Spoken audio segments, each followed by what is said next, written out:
Paz e graça a cada um de vocês. Hoje é dia 12 do mês de maio de 2014. Eu gostaria de desejar a cada um de vocês que estão aqui comigo a santíssima paz do nosso Senhor Jesus. Hoje, meus irmãos, eu quero ver com vocês o livro de Judas. E eu quero bater um papo em cima desse livro e, se Deus permitir, concluir fazendo uma oração. Porque, como a gente tem falado sempre, os dias são maus. Eu acabei de ouvir uma entrevista que aquele cantor brasileiro Ney Matogrosso deu para um programa português. Em Portugal, ele deu essa entrevista e ele começa a colocar a situação do Brasil. Quando a Copa do Mundo, né, o governo está investindo milhões e milhões nos estádios, em toda a estrutura necessária, e está deixando o povo literalmente abandonado, né, sofrendo. E logo em seguida eu comecei a comparar com as coisas aqui na Itália. A Itália, alguns anos atrás, era um país de primeiro mundo, rico, e a Itália ela está afundando, meus irmãos. Eu fico vendo a cada dia como é que a Itália está afundando. É um país que ninguém teria que vir aqui para ganhar dinheiro, porque se é que alguém tem esse pensamento, né? Eu vou para a Europa ganhar dinheiro. A gente vê a Itália está afundando. Todos os dias estão imigrando mais de 1000 pessoas nesse país tão pequenininho. Sabe, barcas com gente fugindo da África, como eu já citei em vídeos anteriores. A Itália ela tem um débito alto demais com a União Europeia, em Bruxelas, porque para estar dentro da União Europeia, os países que compõem, né, que estão dentro desse acordo, eles têm que manter um certo padrão, um certo nível. E uma vez que eles não conseguem manter esses padrões, eles pagam multas para a União Europeia, para Bruxelas, né, que é onde há a sede. Então, assim, a Itália, eu não sei se isso chega aí fora para vocês nas reportagens, mas aqui tem zonas que a 70 centímetros do solo, do chão, né, tem produtos altamente radioativos, zinco, potássio, selênio, coisas cancerígenas. Eu moro numa cidade, a meia hora de uma cidade, se chama Crotone, e essa cidade ela praticamente está fundada em uma zona extremamente tóxica. Fábricas que foram enterrando seus lixos radioativos, eles fizeram aterramento com material radioativo. Eles mostraram uma reportagem de pedras lá que pega fogo sozinha, aquelas pedras. Se você bate nelas com um pedaço de ferro, com alguma coisa, elas soltam lascas. Lascas não, como que fala? Solta fogo mesmo, pega fogo. Então, assim, é uma zona que é altamente contaminada por química, né? Por radioatividade. E a maioria de zonas nessas condições, elas estão sendo cultivadas há anos, a ponto que quando a gente vai no sacolão comprar as verduras, eu fico com medo. De hora que eu penso, meu Deus, será que eu estou comendo um tomate com muito zinco, muito selênio, né? Arsênio, que é um veneno mortal. Arsênio, arsênico, é arsênio em português. Enfim, meus irmãos, os peixes, né? O mar tem uma zona, sempre no sul da Itália, é uma zona em que o mar é um pouco mais profundo. E existem lá containers e containers de material altamente tóxico, a ponto que se tiver um terremoto, uma pequena tsunami, alguma coisa que abale aquela zona ali e faça abrir, né, aqueles containers, que perfure, que vai contaminar muito mais ainda toda essa zona do mar aqui onde a gente está. Então, assim, a Itália ela tem pago multa à União Europeia por esse tipo de situação. Tem cidades como Nápoles, né, que é 3 horas de Roma versus sul. É uma cidade que você caminha por ela, tem lixo para todo lado nas ruas. Não é que tem lixeiro passando e limpando, tem montanhas e montanhas de lixo. O sistema público de saúde italiano está destruído. É claro que se você precisar urgente de uma situação, de um tratamento, você até encontra um hospital, eles fazem os exames. Mas casos e casos e casos de gente morrendo em corredor de hospital na Itália.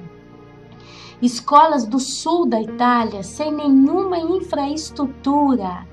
Tudo muito precário. Assim, tem a escola, tem as professoras, mas não tem uma zona para praticar esporte, não tem uma zona para praticar artes. Então as crianças, elas são colocadas em condições de ficar de 9 horas da manhã até as 4h30, ou de 8h30 às 4h30 dentro de uma sala de aula. Então, assim, é um sistema. As taxas, meus irmãos, taxas e taxas, impostos. E se uma pessoa que abre uma empresa na Itália tem tanta burocracia que a pessoa perde a paciência. Então, por todos esses casos que eu estou colocando aqui para vocês, a Itália está pagando multas e multas e multas altíssimas para a União Europeia, para que ela não saia da União Europeia e para que ela consiga manter um nível, né? Então aí eu parei para pensar, falei, gente, mas em vez dela investir esse dinheiro dentro dela mesma, né, limpando o país, ajustando os hospitais, ajustando as escolas, tirando a burocratização para abrir uma empresa e facilitando a vida, né, para os empresários, cortassem tantas taxas, tantos impostos, entre outras coisas, abrisse espaço para outras empresas virem aqui para o país, né? Enfim, gente, esse tipo de conversa de política que todos nós, nessa altura do campeonato, nós sabemos bem, a Itália está pagando taxas altíssimas, multas altíssimas para a União Europeia. E a coisa está só piorando, Então eu fico olhando, o Brasil parece que é uma bomba relógio que está para explodir a qualquer momento, porque com todo esse dinheiro que foi canalizado para esses estádios maravilhosos de futebol, toda essa estrutura em muitas cidades foram feitas, o povo que está desabrigado no sentido, não tem um hospital, não tem nada que presta, não tem uma estrutura. A gente fica se perguntando, será que por trás disso tudo ainda não tem uma bola de neve ainda muito maior? E a gente vê muita gente com esperança, né? Vai melhorar. Agora aqui na Itália é tempo de eleição, vai mudar prefeito de cidade e tudo. Eu mesmo, a cidade que eu moro é uma cidade muito pequenininha. Ela é como se fosse um bairro inteiro de uma cidade de São Paulo, de Belo Horizonte, talvez do Rio de Janeiro. É muito pequena a cidade que eu moro, deve ter uns 3 a 4 mil habitantes no máximo. E você caminhando pelas ruas, o mato está tão alto, mas tão alto, que tá para ter acidente de carro, porque nem a visibilidade a gente tem quando está dirigindo bem, dependendo da rua que a gente está passando. Então, meus irmãos, o coração vai ficando apertado, porque a gente vai vendo essas coisas. Aí você liga a televisão, os telejornais, anunciando, né, catástrofes em tantas cidades no mundo, crise econômica, coisas que você vê, é como se o mundo tivesse pego um rumo que não tem mais como voltar atrás.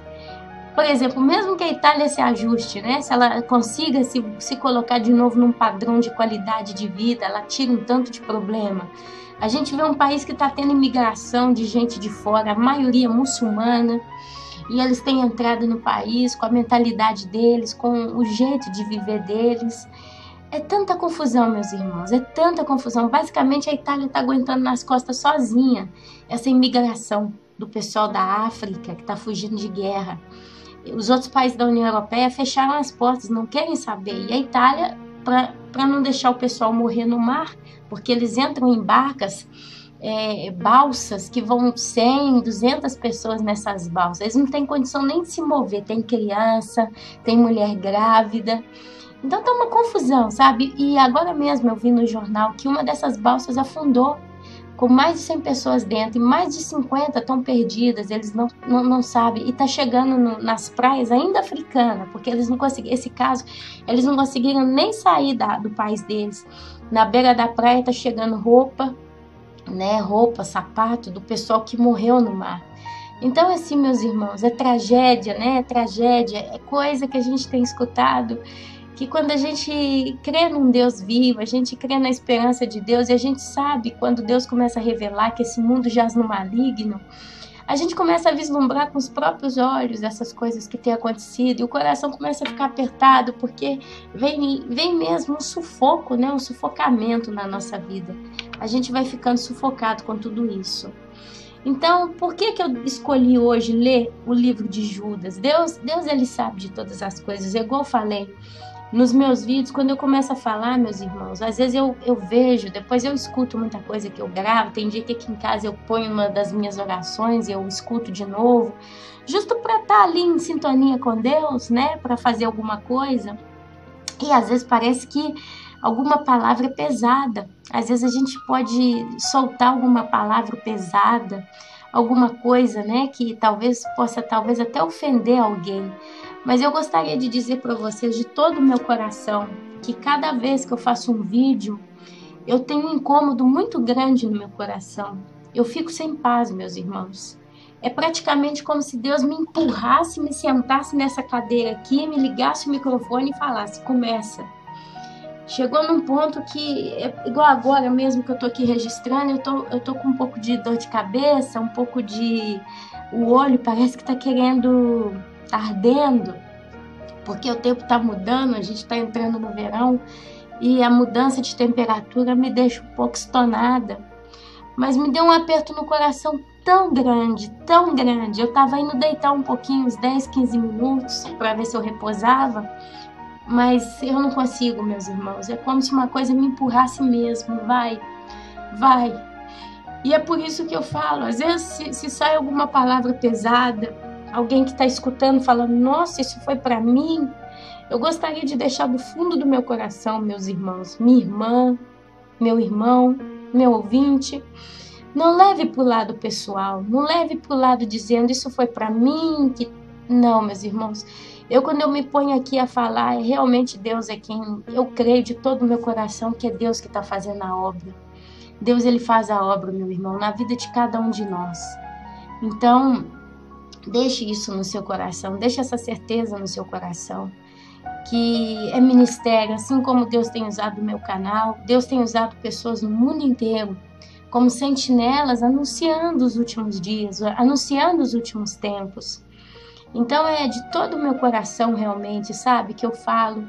Eu sou uma pessoa que eu não vejo a hora de poder ter uma vida plena, uma vida que funciona, uma vida que eu posso sonhar, meus irmãos.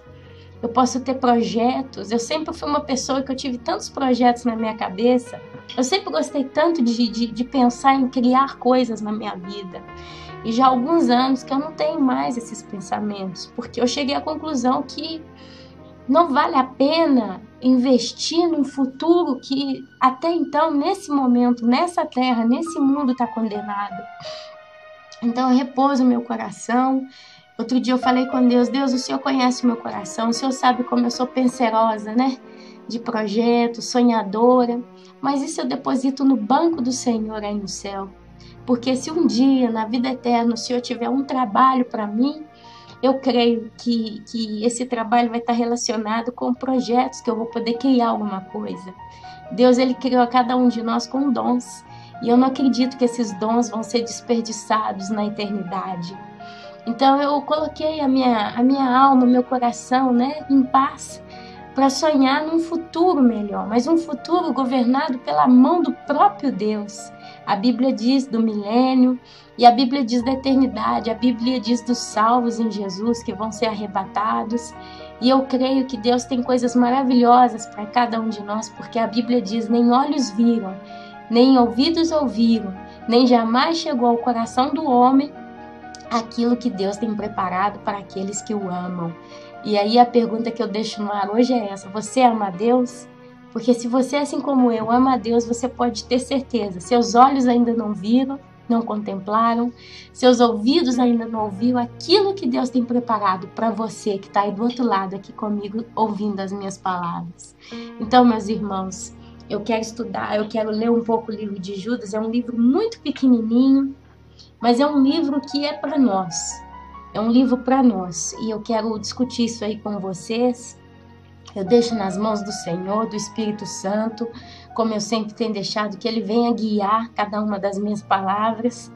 E que você, meu irmão, coloque realmente o teu coração no altar do Senhor comigo nesse momento, para que Deus possa operar nas nossas vidas. Nós estamos vivendo momentos realmente críticos e muito decisivos. O tempo está chegando, glória a Deus, a luz no fim do túnel, a gente já pode enxergar. O nosso Salvador está vindo ao nosso encontro. Então, o livro de Judas, né? Eu já estudei ele antes, é o livro que vem antes de Apocalipse. Eu, na minha Bíblia, eu tenho uma sinapse que diz de que se trata o livro de Judas. Eu gostaria de ler ele para vocês. Judas é uma carta pessoal para uma ou mais congregações espalhadas pelo Império Romano. Os perigos que a igreja enfrentava nesse período não eram resultado de perseguição declarada, mas de heresias e distorções da fé. Embora Judas esteja ansioso para escrever sobre salvação, tende a advertir seus leitores a respeito de homens imorais que estão pervertendo a graça. A carta adverte os crentes para que fortaleçam seu relacionamento com Deus em oração e apoio mútuo. Então, meus irmãos, só assim podemos escapar do engano. Só assim podemos escapar do engano. Então, a Bíblia começa no livro de Judas com as seguintes palavras. Judas, capítulo 1. O livro de Judas ele é tão legal que ele tem só o capítulo 1. Então, vamos lá. 1. Judas, servo de Jesus Cristo, irmão de Tiago. Aos que foram chamados, amados por Deus Pai e guardados por Jesus Cristo. A carta de Judas, ela é para a igreja. E Deus, a palavra de Deus diz, né? Eu sou o mesmo, ontem, hoje e sempre. E Ele nos deixou a palavra dele, Ele nos deixou o evangelho, né? Então, cada letra que a gente lê aqui nessa carta é para nós, é para mim, é para vocês, tá bom? Então, vamos ver. Olha, aos que foram chamados, amados por Deus Pai e guardados por Jesus. Que alegria, né? Poder ter sido amado por Deus. Nós somos chamados amados por Deus, porque Deus amou o mundo de tal maneira que deu seu Filho Jesus para que todos aqueles que nele crescem forem salvos. Amém. Misericórdia, paz e amor lhes sejam multiplicados. Misericórdia, paz, amor lhes sejam multiplicados. Por que será que Deus está querendo, né, que na nossa vida venha a ser multiplicada a misericórdia, a paz e o amor? Porque a misericórdia é exatamente igual quando eu comecei a falar sobre esse vídeo, né? Vendo os problemas no mundo inteiro, o coração aperta. E eu acredito, se eu não estiver sendo muito ignorante, eu acredito que é um sentimento de misericórdia. Como a gente deseja um mundo melhor, como a gente deseja justiça, como a gente deseja que o mundo seja correto, que as coisas caminhem para o bem e não para o mal como elas estão caminhando. E a paz, né? Porque hoje eu tenho paz no meu coração e eu sei que todo aquele que está salvo no Senhor Jesus, ele também tem paz no seu coração. Mas muitas das vezes, algumas opressões, elas começam a nos inquietar.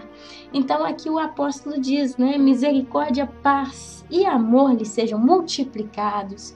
Porque o amor, meus irmãos, sem o amor a gente nada pode fazer.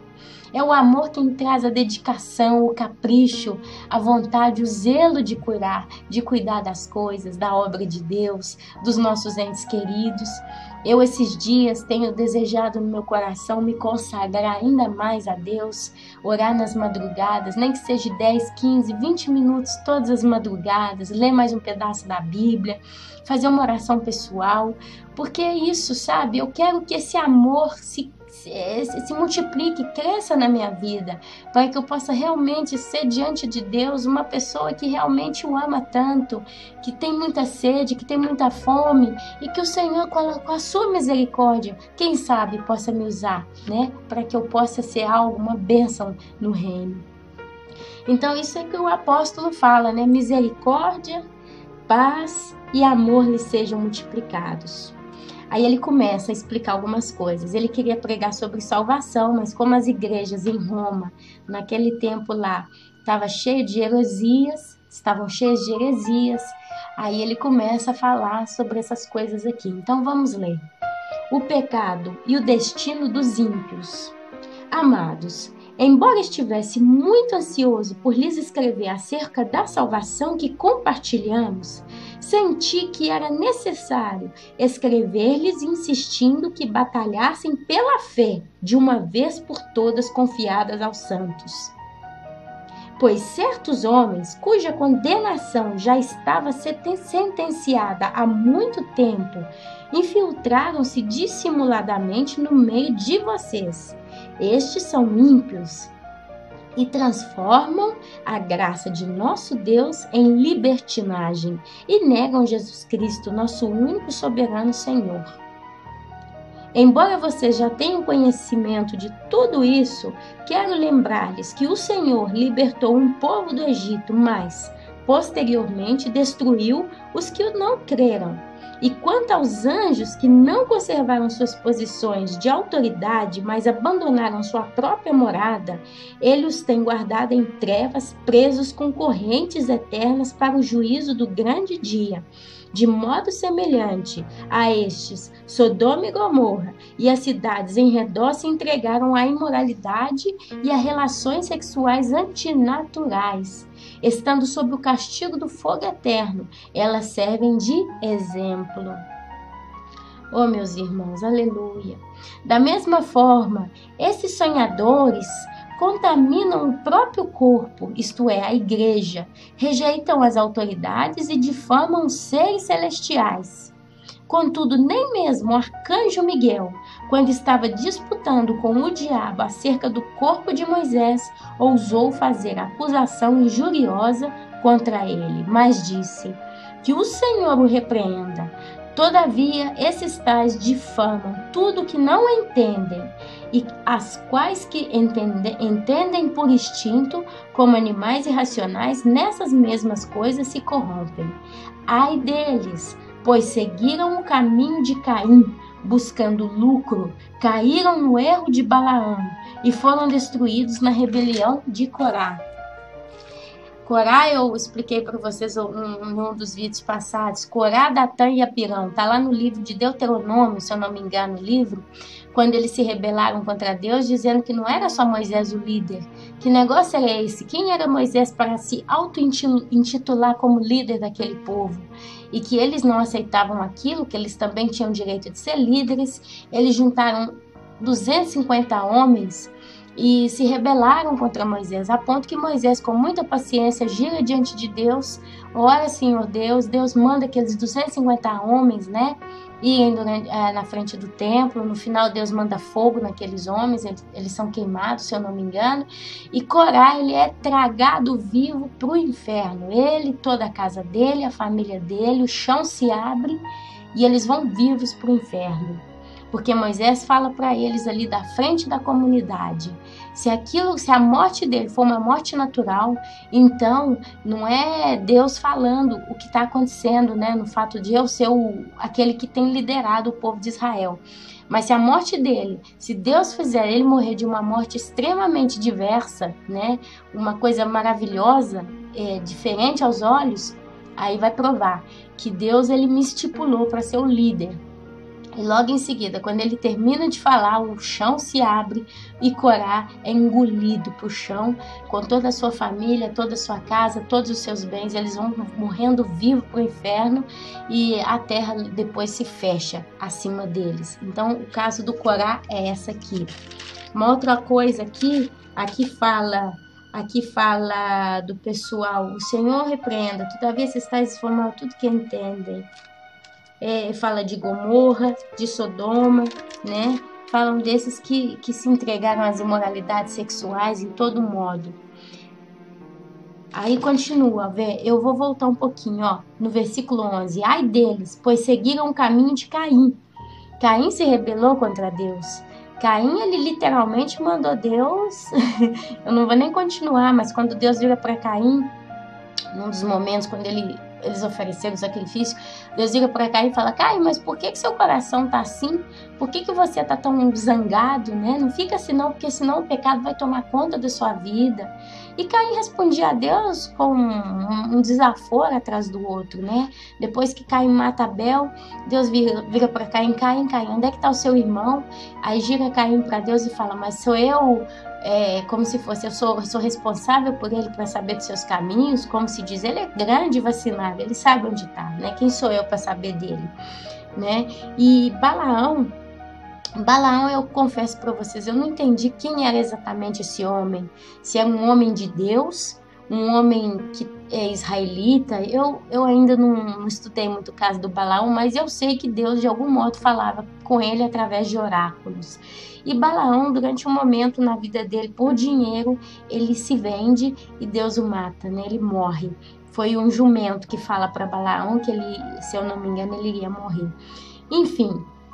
Aí continua, ai deles, pois seguiram o caminho de Caim, buscando lucro, caíram no erro de Balaão e foram destruídos na rebelião de Corá. Esses homens são rochas submersas nas festas de fraternidade que vocês fazem, comendo com vocês de maneira desonrosa. São pastores que só cuidam de si mesmos. São nuvens sem água, impelidas pelo vento. Árvores de outono, sem frutos, 2 vezes mortas, arrancadas pela raiz. São ondas bravias do mar, espumando seus próprios atos vergonhosos. Estrelas errantes, para as quais estão reservadas para sempre as mais densas trevas. Aí, olha para vocês verem, né? Enoque, o 7º, a partir de Adão, profetizou acerca deles.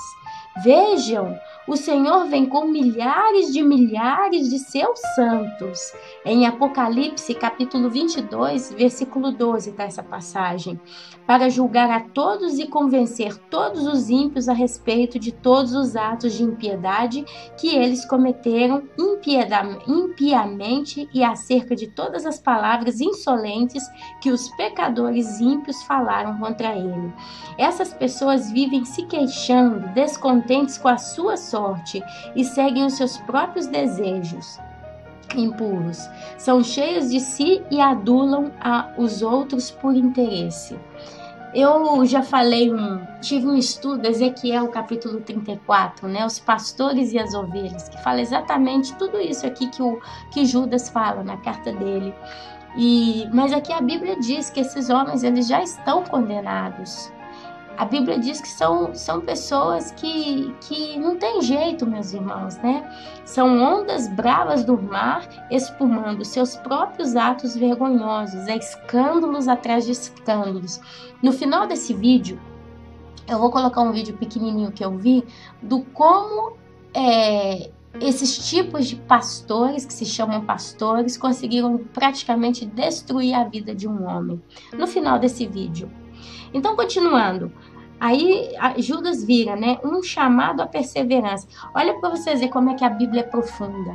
Se você vai na Igreja Universal, eles falam muito com os demônios, né? Eles expulsam os demônios, quem que é você, capeta? E começa, né? Que eu piso na sua cabeça. E começa falando coisas terríveis, né? Desafiando aqueles espíritos. E a Bíblia fala, né? Embora você já tenha conhecimento de tudo isso, eu quero lembrar-lhes que o Senhor libertou um povo do Egito e tal, de modo semelhante a Sodoma e Gomorra. Deixa eu ver aqui, né? Da mesma forma, esses sonhadores contaminam o próprio corpo, rejeitando as autoridades e difamam os seres celestiais. A Bíblia diz que nós não temos que difamar os seres celestiais. Mano a mano que a gente estuda a Bíblia, a gente vai aprendendo, né? Não foi só Satanás que começou a corromper o mundo, mas tiveram anjos caídos com ele, tiveram os filhos de Deus que também se corromperam e profanaram a nossa terra. A Bíblia fala aqui de Enoque, não? Quando ele profetiza essas coisas. E a Bíblia fala também dos filhos de Deus que se misturaram com as filhas dos homens e geraram gigantes, os chamados Nefilins, e tem até alguns outros nomes. Eram homens de muita fama, eram homens muito poderosos na sua época. Então, assim, e a gente não sabe, meus irmãos, o que aconteceu antes do dilúvio no planeta Terra. Mas seja o que for o que aconteceu aqui, provavelmente foi algo terrível. Tiveram duas raças nessa terra, uma raça extremamente humana, chamada filha dos homens, e teve a raça dos filhos de Deus.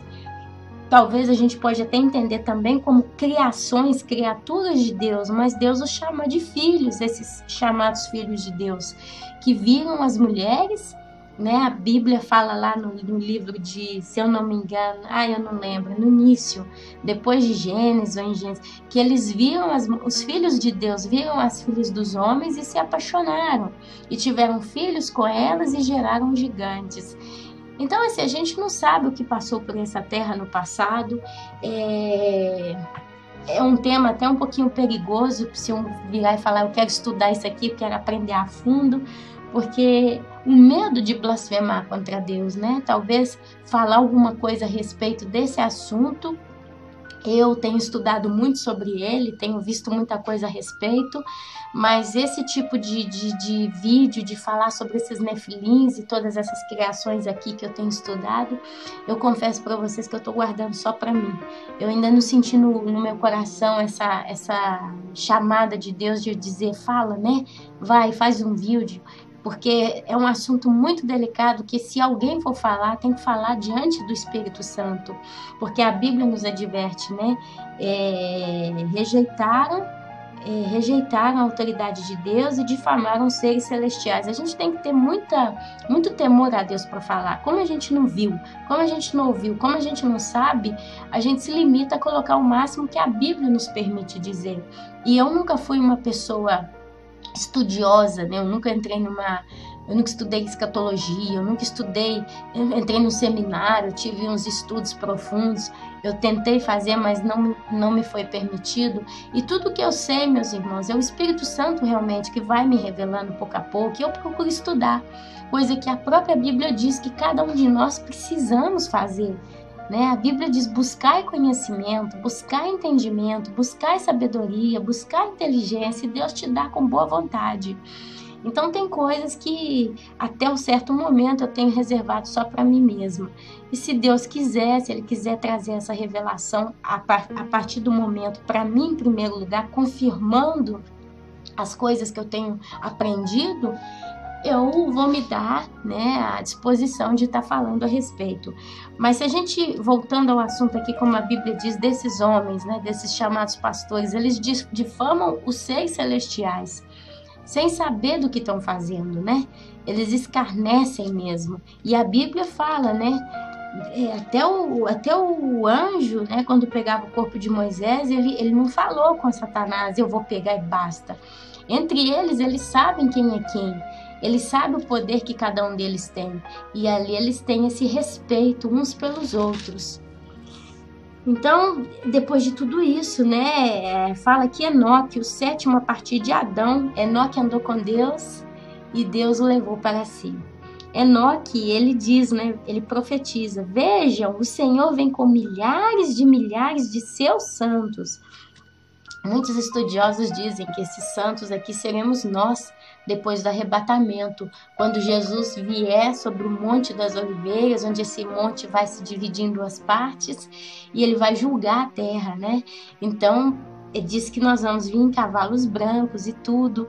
Então, a crença que nós todos temos é que esses santos aqui, ao qual até o próprio Enoque profetizou no passado, tantos milhares de anos atrás, esses santos seremos nós, os que formos arrebatados, a noiva de Cristo, que vai descer com vestes brancas, né, com as espadas em cavalos brancos. E aí ele fala, para julgar a todos e convencer todos os ímpios a respeito de todos os atos de impiedade que eles cometeram impiamente e acerca de todas as palavras insolentes que os pecadores ímpios falaram contra ele. Um chamado à perseverança. E ali Judas, ele deixa um recado para a igreja, para o corpo de Cristo. E eu repasso aqui hoje, nesse momento, relendo esse recado que Judas fala na carta. Judas diz, todavia, amados, lembrem-se do que foi predito pelos apóstolos de nosso Senhor Jesus Cristo. Eles diziam a vocês, nos últimos tempos haverá zombadores que seguirão seus próprios desejos ímpios. Estes são os que causam divisões entre vocês, os quais seguem a tendência da sua própria alma e não têm o Espírito Santo de Deus, porque na minha Bíblia o Espírito aqui está escrito com a letra maiúscula. Edifiquem-se, porém, amados, na santíssima fé que vocês têm, orando no Espírito Santo. Mantenham-se no amor de Deus, enquanto esperam que a misericórdia de nosso Senhor Jesus Cristo os leve para a vida eterna. Tenham compaixão daqueles que duvidam, a outros salvem arrebatando-os do fogo, a outros ainda mostrem misericórdia com temor, odiando até a roupa contaminada pela carne. Esses dois últimos versículozinhos aqui, eu quero falar de novo. Olha, o que o Judas deixa para nós. Tenham compaixão daqueles que duvidam. A começar por mim mesma. Quantas vezes, a gente vê uma pessoa que não crê na palavra de Deus, uma pessoa que não crê em tudo isso que a gente está falando, e aconteceu tantas vezes de eu ficar com raiva da pessoa. Oh, meu Deus, você não quer ouvir, não? Então dá lá, deixa pra lá. Não quero saber mais dessa pessoa, não. Porém, a Bíblia diz para nós que nós temos que ter compaixão daqueles que duvidam. Porque, meus irmãos, a nossa luta não é contra a carne e nem contra sangue, mas contra os espíritos, tenebrosos. A nossa luta é contra eles, porque esses espíritos, eles não deixam com que as pessoas enxerguem a verdade, muitas das vezes. Muitas pessoas estão presas em maldições em tantos sentidos, em tantos lados na vida delas. E Deus, ele pede que nós venhamos a ter compaixão daqueles que duvidam. O que é ter compaixão, meu irmão? Na prática, o que é ter compaixão de quem duvida do evangelho verdadeiro? Em primeiro lugar, é nunca perder a paciência.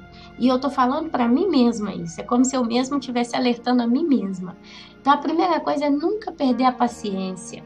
A gente não pode fechar a cara para essas pessoas, a gente não pode ficar com raiva dessas pessoas, a gente pode até se indignar pelo modo como elas estão levando a vida, mas a gente não pode fechar a cara e fazer o bico, para essas pessoas. Mas o ter compaixão é continuar orando por elas, sabe? Sempre que você tiver oportunidade, ore por essas pessoas. Peça a Deus, Senhor, traz um coração, um espírito novo. Convence essa pessoa do pecado, mostra para ela a verdade, está tão na nossa cara. Se ela não vê, Senhor, tira a maldição que talvez está imperando a vida dela, impedindo ela de ouvir a tua palavra de verdade. Faz cair as escamas dos olhos, faz cair o tampão dos ouvidos, o coração de pedra, meu Deus, transforma em coração de carne. Sabe, meu irmão, se você é um tipo que consegue jejuar, jejua pela vida daqueles que não acreditam no evangelho, sabe? Levante nas madrugadas, busca o Senhor naqueles momentos. Peça a Deus, meus irmãos, e sempre que você estiver na companhia dessas pessoas, peça a Deus, Senhor, me dê condição de me comportar com amor para com essa pessoa, de ser gentil, de ser prestativo, de ser zeloso, de ser educado, de ser paciente, de ser útil, sabe, que a minha vida venha a ser um testemunho realmente para com essas pessoas, sabe, meus irmãos, eu falo isso para mim mesma, que muitas das vezes eu não tenho paciência, eu ainda perco muita paciência. Às vezes eu largo para lá do tudo por um momento, depois eu volto de novo. Mas a verdade é isso, a gente precisa ter estabilidade, a gente precisa ter harmonia, a gente precisa ser nós precisamos ser pessoas constantes nos nossos sentimentos, no nosso modo de comportar, no nosso modo de agir para com o nosso próximo. Então tenham compaixão daqueles que duvidam. A outros salvem arrebatando-os do fogo. Eu creio que aqui está dizendo literalmente de você poder salvar realmente a outros, arrebatando-os do fogo, trazendo para ele a palavra de libertação. Eu creio que esse caso aqui é o Espírito Santo que te direciona, é o Espírito Santo que te guia, é o Espírito Santo que coloca a pessoa justa no seu caminho e de algum modo, na sabedoria de Deus, ele te dá capacidade para trazer a mensagem justa e abençoar a vida daquela pessoa de tal modo que você arrebata ela do fogo. Então o Espírito Santo, peçamos a Ele, põe no nosso caminho essas pessoas que a gente possa salvar arrebatando do fogo, porque somos nós, meus irmãos, todos nós já sabemos disso, somos nós que levamos a palavra de Deus por toda a terra, que pregamos o Evangelho. Então, a outros ainda mostrem misericórdia com temor, odiando até a roupa contaminada pela carne. O que está dizendo aqui? A outros ainda mostrem misericórdia com temor. Praticamente, quase tenham compaixão daqueles que duvidam. E você mostrar misericórdia com temor é como se você suporta aquela pessoa, se você é obrigado a conviver com esse tipo de pessoa, você convive. Você tem misericórdia no sentido, você está sempre disponível a abençoar aquela pessoa, mas você tem temor a Deus para não pecar com aquela pessoa. Eu acredito que esse último caso aqui, ele entra, por exemplo, imagina que você é casada ou casado com uma pessoa ímpia, talvez aquela lá que vive dentro de um centro de macumba e faz coisas terríveis, né? E você sabe, e é tão explícito aquele tipo de pessoa. Então, assim, é uma pessoa ruim. Infelizmente, meus irmãos, tem cristãos que são casados com gente ruim, com gente mal, com gente que não tem jeito, que Deus sabe que aquela ali tem que ir para o inferno por algum motivo. Não tem escape para elas, né? Talvez sim, tantas pessoas terríveis foram salvas também. Mas a gente não sabe nunca quem que a gente tem na nossa frente, meus irmãos.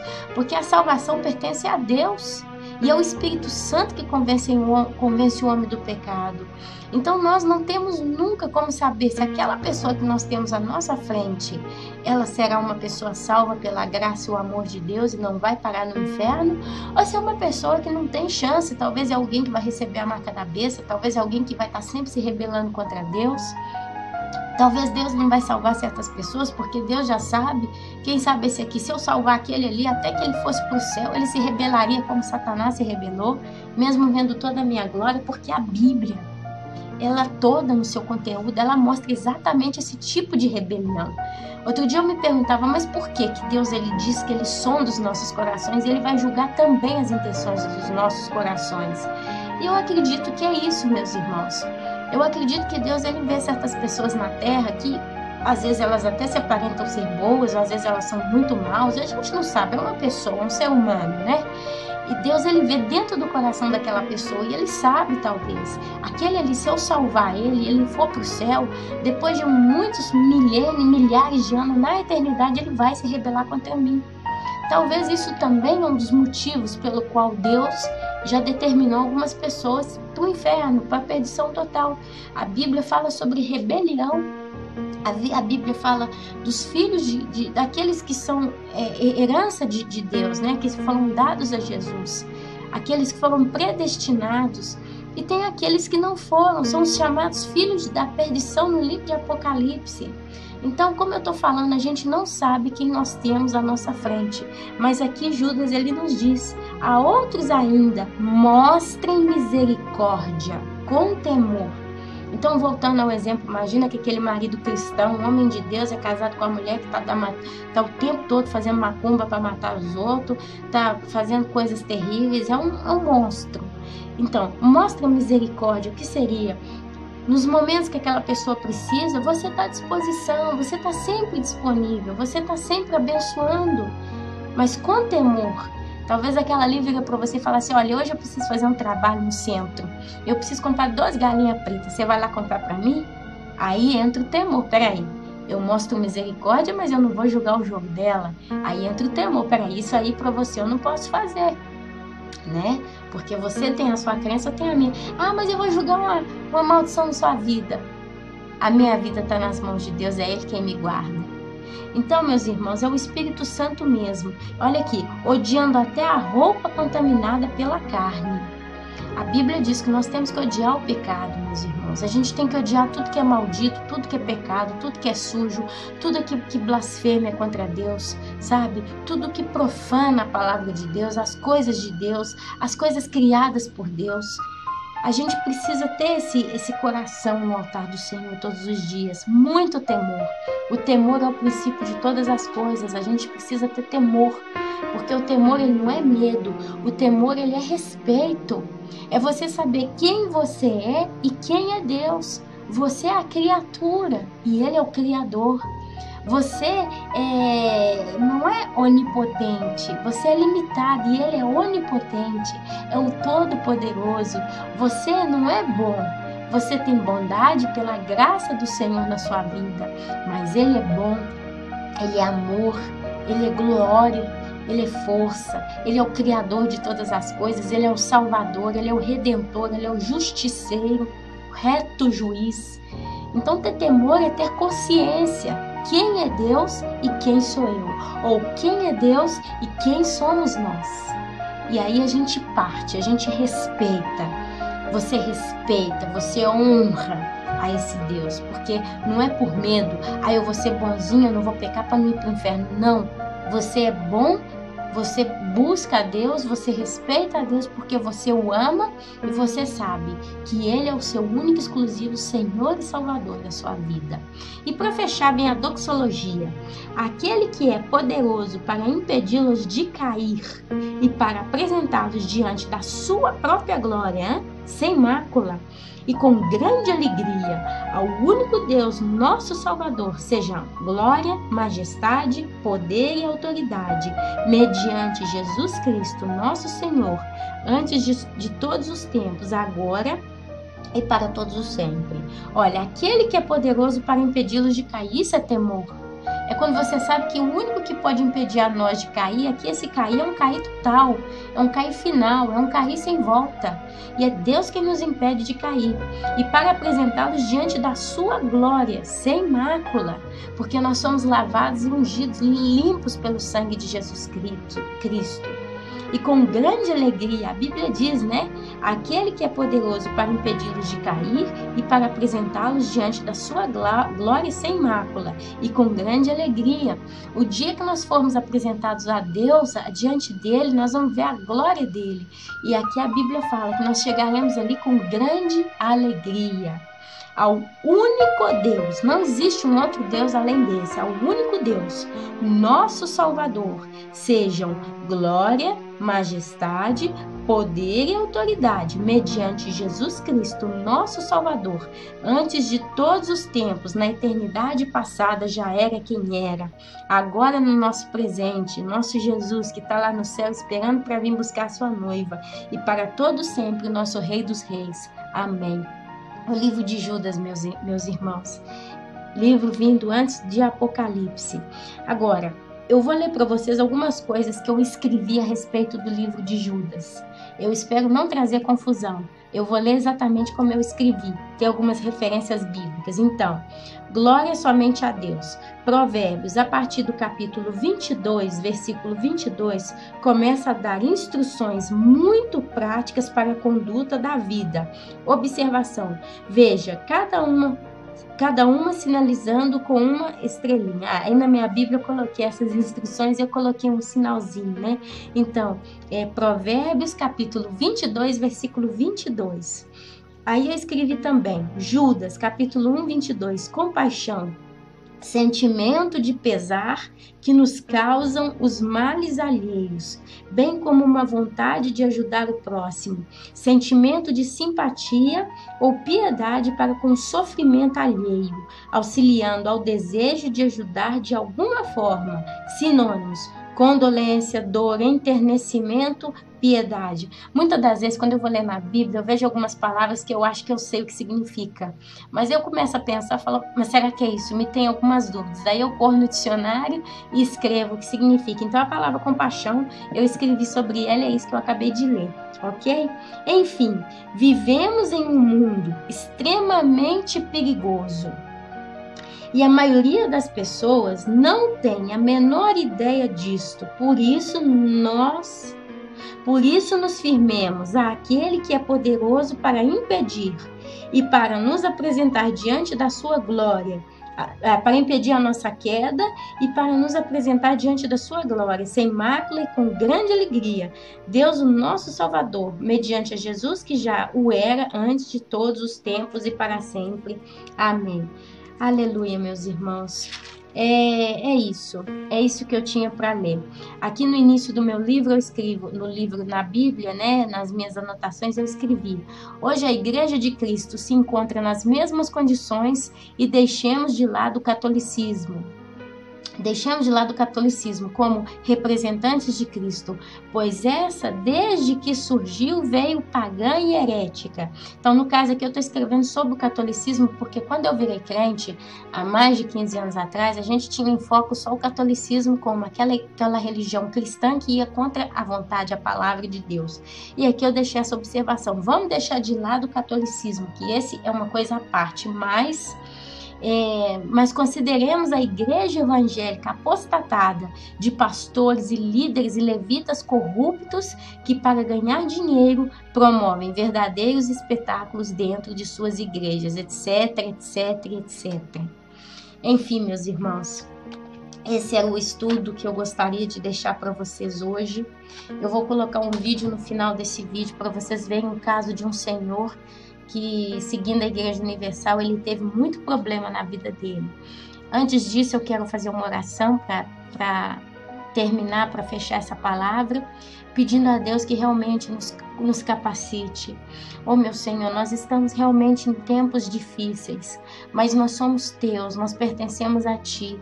Por isso, no nome de Jesus, Senhor, eu te peço nesse momento, que o Senhor venha realmente trazer no nosso coração a consciência da Tua graça, do Teu amor, da Tua vida, da Tua salvação, do Teu amor, meu Deus. Que o Senhor possa encher as nossas vidas de motivação cada dia, a cada minuto, para seguir a Tua obra, para seguir o caminho que o Senhor tem dado para cada um de nós.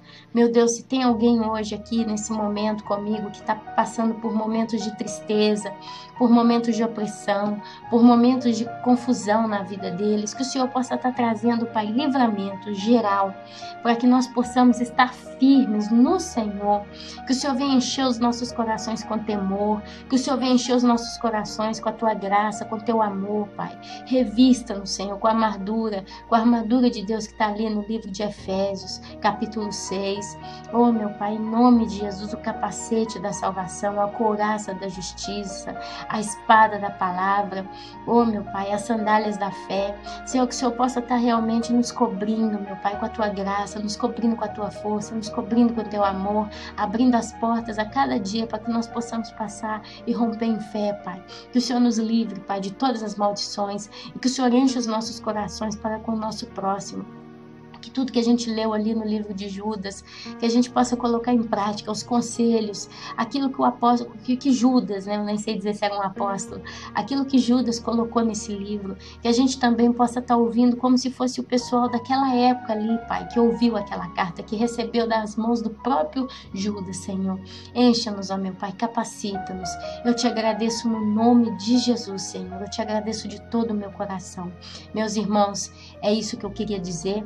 Estamos aqui à disposição. Se vocês querem inscrever, se vocês precisam de uma oração, precisam bater um papo por e-mail, pelo YouTube, eu não sei como vocês podem chegar até esse tipo de contato, mas eu estou à disposição e gostaria mais uma vez que o Senhor abençoasse a vida de cada um e pudesse encher a cada um de vocês com aquilo que vocês precisam, porque é o Senhor quem nos capacita como soldados, que Ele venha nos capacitar. Meus irmãos, é no nome de Jesus que eu agradeço a cada um de vocês também pela atenção, pelo carinho, pela disposição de estar aqui comigo nesse momento. Eu agradeço pelo nome de Jesus. Amém. Amém, amém.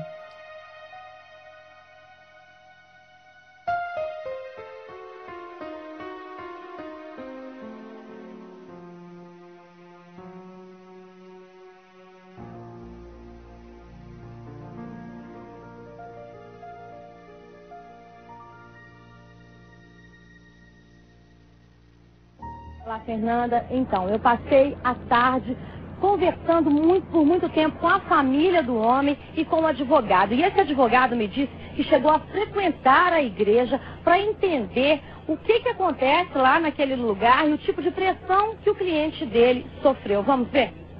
Dona Dulce segura a chave do céu que o filho comprou junto com a aliança de Deus, o sangue e o túmulo, que seriam de Jesus. E ainda um diploma assinado pelo próprio. Ela conta que ele pagou um preço muito alto por isso. O principal que ele dispôs é a chácara, né? Mas tirando disso aí, ele dispôs de relógio, rádio, roupa, o dinheiro todo que ele recebia. Ele tinha pegava empréstimo na Caixa Econômica, na Fininvest. E então eu tive que quitar tudo, né? Ela também guardou o que o filho ganhou da igreja, pedrinhas para colocar nos remédios controlados que ele parou de tomar com a promessa de cura. Só que o homem tem 44 anos e problemas mentais desde que nasceu. Há um laudo médico para comprovar. Quando ele parou de tomar os remédios, foi ficando cada vez pior. E aí teve que internar. E ele teve internado lá 3 meses. Até 2001, ele trabalhava como zelador em um prédio. Depois a mãe procurou advogados que conseguiram provar que o filho era incapaz de gerir a própria vida. Ele foi aposentado e o dinheiro agora vem em nome de Dona Dulce. A mãe resolveu interditar judicialmente o filho quando ele passou a acordar às 3 horas da manhã com a Bíblia na mão. Saía aqui do bairro São Gabriel, na região nordeste da capital, para ir ao trabalho. Atravessava a cidade a pé. Eram 4 horas de caminhada até o bairro Santo Agostinho para economizar os vales transportes que ficavam para esta igreja. Durante 5 anos ele pagou dízimos para a Igreja Universal do Reino de Deus. Foram mais de 15 mil reais em cheques, quase 1.000 da venda de um sítio, além de dinheiro vivo que o advogado da família não teve como comprovar. Ele tinha uma necessidade de ir à igreja. E para ele ir à igreja sem dar alguma coisa era um constrangimento muito forte. Porque há uma cobrança muito forte de donativos, né? Há uma indução, um trabalho de lavagem cerebral de que é preciso doar. Quando o meu advogado pediu as microfilmagens do cheque, tinha poucos cheques que estavam no nome da igreja carimbado. A maioria dos cheques estava pagando churrascaria, peça de carro, posto de gasolina. Então ele estava usando o cheque dele para pagar as contas deles. Pois é. E, de acordo com o advogado, as ações de restituição e danos morais vão render à família cerca de 70 mil reais. A Igreja Universal ainda pode recorrer, tem 15 dias para isso, deve recorrer no STJ em Brasília. Nós tentamos falar com algum membro da igreja, mas eles disseram que só vão se pronunciar depois que forem oficialmente comunicados da sentença.